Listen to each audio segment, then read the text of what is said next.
Night of Dance, a retelling of Cinderella, Book 0.5 in the Rumatera Chronicles, written by Aaron Halbmeier, narrated by Elaine K. Schultz. Copyright 2024. Chapter 1. Ella. Arabella! Ella's head drooped at the shrill, commanding voice echoing down the hall. She had enough to do already. Couldn't they leave her alone and simply let her do the work she'd already been assigned? Delaying would only make things worse, so she set her floor brush to the side, pushed herself wearily to her feet, and set off toward her stepsister's room. Poking her head through the bedroom door, she found both of her stepsisters standing in front of a beautiful cherry wardrobe. It had nicks and scratches that revealed its age, especially since they hadn't been repaired in years, but the piece was well built, and the wood shone as well as Ella could make it. At the moment, however, it was the two girls that required her attention, not the furniture. The one in a year-old red taffeta dress tossed her dark hair over her shoulder and fixed Ella with an irritated gaze. "There you are!" "Yes, Cynthia," Ella said quietly, keeping her eyes lowered. "What did you need?" Cynthia's sister, older by 3 years at age 22, turned to face Ella, her blue dress swishing around her legs. "Where have you been?" Ella ducked her head farther. "Cleaning the floor in the entryway, as stepmother required. Have I upset you, Diana?" Diana sniffed, turning her nose up at Ella. "Your appearance upsets me," she replied arrogantly. "I can't believe the way you choose to dress, and you call yourself our sister." Glancing down at her drab, rough work dress, Ella noticed several new smudges. She would have to wash those out later. "Would you like me to borrow one of your old dresses to clean in?" "Ugh, of course not," Diana scoffed. Wrinkling her nose, she sneered. "You'd ruin it." That was why Ella dressed as she did, but she wasn't bold enough to say such things. "Did you need my help with something?" she asked again, trying to redirect the conversation as she pushed her irritation to the side. The sooner she finished with her stepsisters, the sooner she could get back to her housework. If she finished before bed, she could have a little time to herself, even if all she did was curl up in her old armchair with its split seams and stare at the stars through her window. It would be worth working hard enough to obtain it. "My yellow dress," Cynthia answered petulantly, her lower lip pushing out in a pout. "Where is it?" Ella blinked at her before dropping her eyes back to the floor. "I hung it in your wardrobe after washing it. Is it not there?" "Would I be asking if it was?" her stepsister said impatiently. She put a fist on her hip. "What did you do with it?" Lifting her eyes, Ella snuck a peek inside the open wardrobe.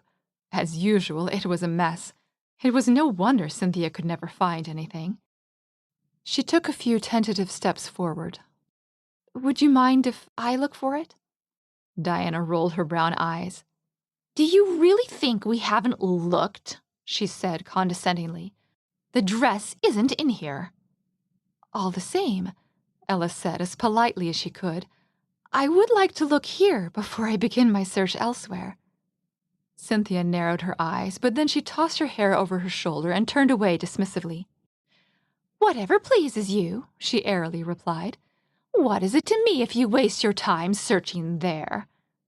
Gritting her teeth, Ella put on a pleasant smile and crossed to the wardrobe. The dresses, which had been neatly arranged by color after Ella put away the clean laundry, were now in utter disarray. About half the dresses were no longer on hangers, but were instead piled on the floor of the room or the bottom of the wardrobe. The dresses that were still on hangers were mixed up, turning her carefully arranged rainbow into a wild smattering of colors. After quickly flipping through the dresses on hangers and ascertaining that the yellow dress was not among them, she knelt on the floor and began sifting through the fabric there. Finally, at the bottom of the heap, she found the missing yellow dress. "Oh, here it is," Ella said with fake brightness. Taking hold of it, she rose to her feet to present her prize to her pouting stepsister. She should have hung up the other dresses first. Then maybe she would have seen the splinter. A tearing noise ripped through the air. Ella cringed and Cynthia's and Diana's faces morphed into identical expressions of outrage. "You did that on purpose!" Cynthia accused angrily. Her face turned red as she puffed with rage. "That was my best dress, and you just ruined it!" Ella backed away, holding the dress in front of her like a shield. "We don't know that," she hurriedly pointed out. "All we know is that something tore. I might be able to fix it." Diana crossed her arms over her chest and sneered. "Oh, you're going to fix it all right," she huffed. "The only question is whether you can do a good enough job to hide it." Grimacing, Ella began running the dress through her hands, looking for the injury. "It's just a small tear at the bottom," she told them, sighing in relief. Smiling, she continued, "Once I've sewn it up, no one will ever notice." "Luckily for you," Cynthia sniffed disdainfully. "Mother would have had your hide otherwise." Ella took a step toward the door. "Well, I'll go start on that then," she said. "And don't forget to press it this time, too," Cynthia called after her. "That dress is covered in wrinkles." Ella waited until she was out the door with it closed behind her before rolling her eyes. She'd pressed it the first time, but of course the dress was covered in wrinkles now. It had been sitting in a crumpled heap at the bottom of a wardrobe for several days. And whose fault was that? Not Ella's. Not that her stepfamily would ever see it that way. From their perspective, everything was Ella's fault. Her eyes skated over the faded drapes and worn furniture in the rooms she passed. Once, the furnishings in her home had been tasteful and well-kept. Now, the rugs under her feet were threadbare, and the building was starting to show signs of neglect. There was only so much she could do on her own, especially with no funds to repair things, let alone replace them when they wore out. Back when her father was alive, their manor had been beautiful, with a small, well-kept garden and a little bit of farming ground surrounding it. Back when they had the steady income of his merchant business, when there was still someone who could curb his second wife's spending. Now they were restricted to the meager income from a few shrewd investments her father had made, plus a paltry amount of rent money from the tenant who managed the farmable land. Thankfully, he had put both the investments and the land under the care of a trustee, which prevented stepmother from selling without the trustee's approval. Ella agreed with the trustee's assessment that the steady, if small, income was better than a lump sum that stepmother would squander. She was almost back to her room with the dress when an older, more melodious voice sang out behind her. "Oh, Arabella!" Cringing, Ella wiped her face clean of expression, keeping her eyes on the floor as she turned. "Yes, stepmother?" Her stepmother's footsteps echoed down the hallway as she approached. Ella kept her eyes lowered, not wanting to inspire any additional verbal abuse by daring to look up. There was nothing new to see in her stepmother's dark hair and pale skin, identical to her daughter's and so different from Ella's golden hair. Just another proof that she didn't belong. "Where are you off to?" her stepmother demanded. "I thought you were cleaning the front entryway." "Yes, stepmother, I was," Ella replied respectfully, her voice quiet and even. "However, Cynthia had something she required of me."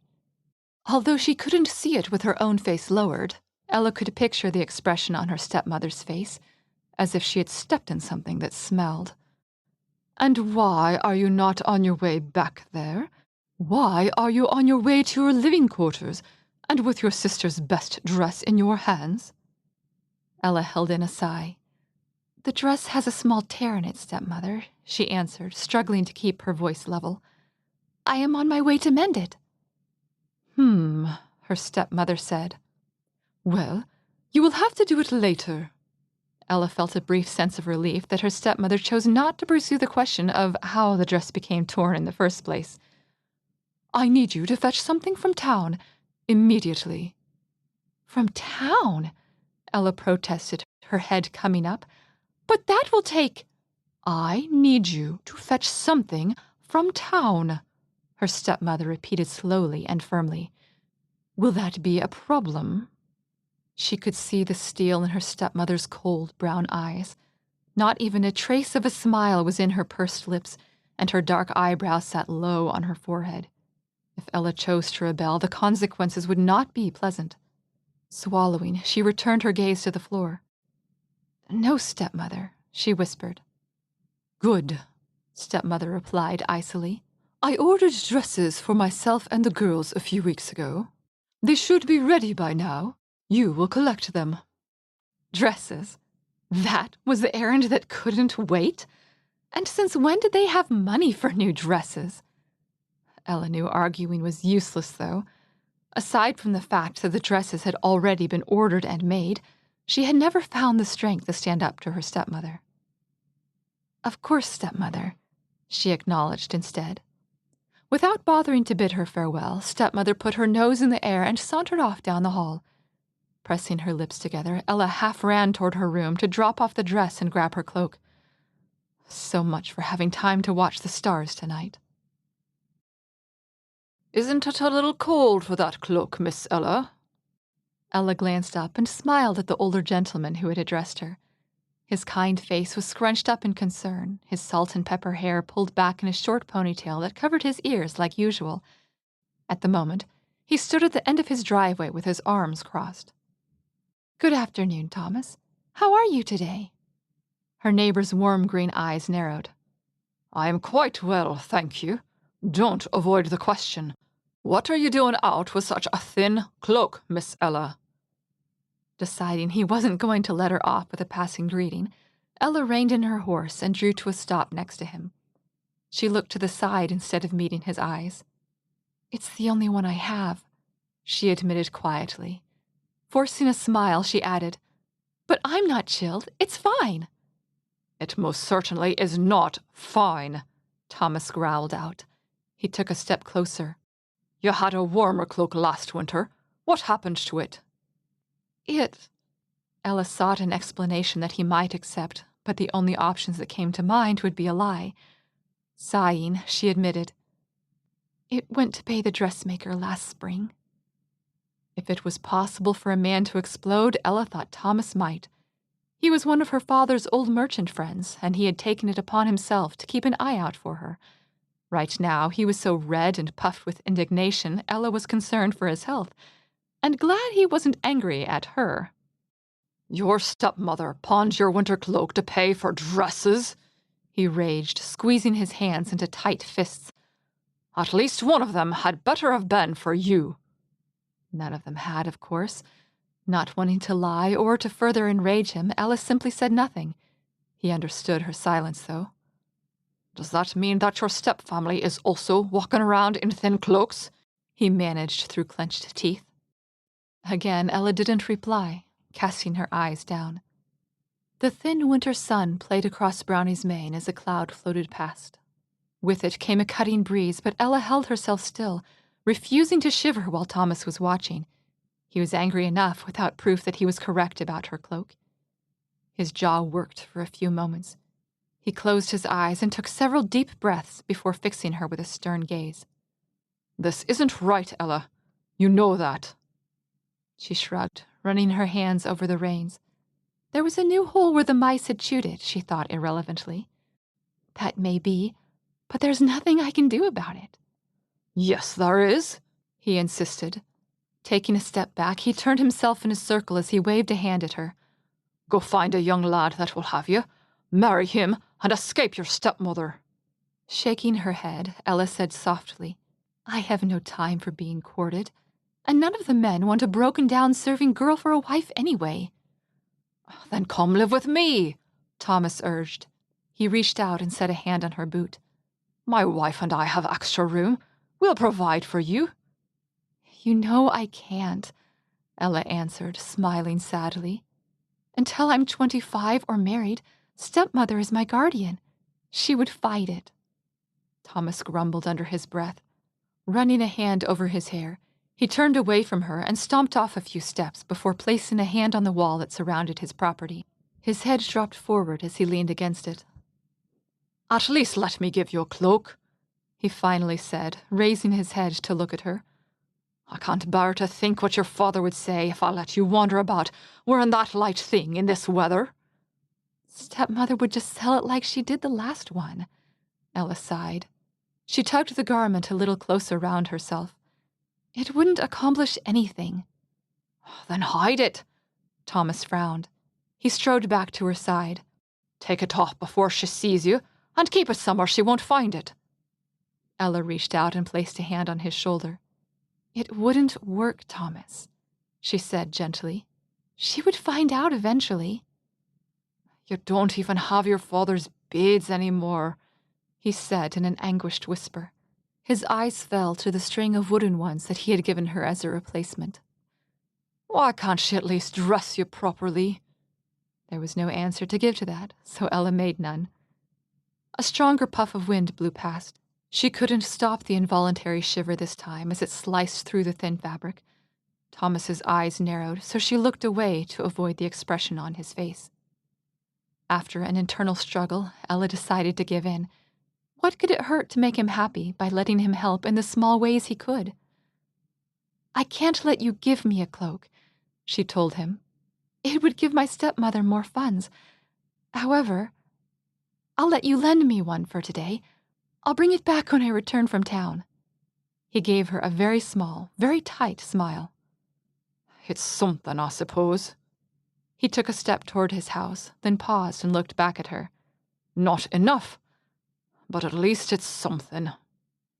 When he returned with the cloak, she very gratefully settled it around her shoulders, her tense muscles loosening as it shut out the cold air.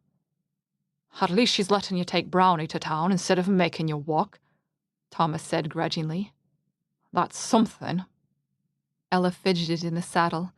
Fixing her eyes on an interesting stone in his wall, she said, About that. Thomas raised an eyebrow. Don't tell me you actually defied her. Still not looking at him, Ella cringed. She didn't say I couldn't take him, but she also never said I could. For a moment, he stared at her before he let his head fall back and his deep, rumbling laugh filled the air. You didn't ask her, did you? I knew if I asked, she would probably say no. Ella twisted Brownie's reins in her hands. Her moment of defiance had been a risk, but she was tired and had wanted a friend. So this time, I decided I didn't need her permission to ride my old horse. Good for you, Thomas said approvingly. Keep that up, and maybe I won't need to rescue you after all. Ella gave him a weak smile and didn't reply. While she'd taken the risk today, she knew she probably wouldn't in the future. Defiance always came with consequences. It was how stepmother kept Ella under her control. The severity depended on the action and stepmother's mood. For today's, if stepmother found out, she might simply scold Ella. Or if she was already irritated, she might threaten to do the same thing she had done with every other possession of Ella's that held any value. Sell him. So far, Brownie had stayed safe. After all, a horse was useful. But any horse could be useful. They didn't have to keep the one that Ella loved. Therefore, while she intended to enjoy her moment of disobedience today and the time it would save her with her errand, she knew it was a one-time grasp at freedom. She couldn't risk more. Thomas petted Brownie's nose while these thoughts skipped through Ella's mind. Giving the horse one final pat on the neck, he backed away. Safe travels, Ella. Is there anything I can get for you while I'm in town? She offered as she turned her mount's head to leave. Shaking his head, he replied, No, I'll be there tomorrow. Besides, I'm sure you have enough to do once you get home. There's no need for you to waste time on my business. You know I would be happy to do it, and not just because of this, she said, lifting an edge of the borrowed cloak. I do, he assured her with a sad smile. She sat awkwardly for a moment, then lifted her hand in farewell. He responded in kind as she spurred Brownie forward. Pleased to be moving again, the horse tossed his head and trotted quickly away. Just before they rounded the bend in the road, she turned in her seat for one final look at her old friend. He stood with his hands on his hips, staring in the direction from which she had come and shaking his head. It really was too bad her father had remarried. If he hadn't, Thomas might have stepped in 10 years ago. She could have grown up as a proper member of a real family. She snuggled deeper into his cloak as the wind whipped across the road, stronger along this less protected stretch. It was no good wishing for what might have been, but she could be thankful for what was.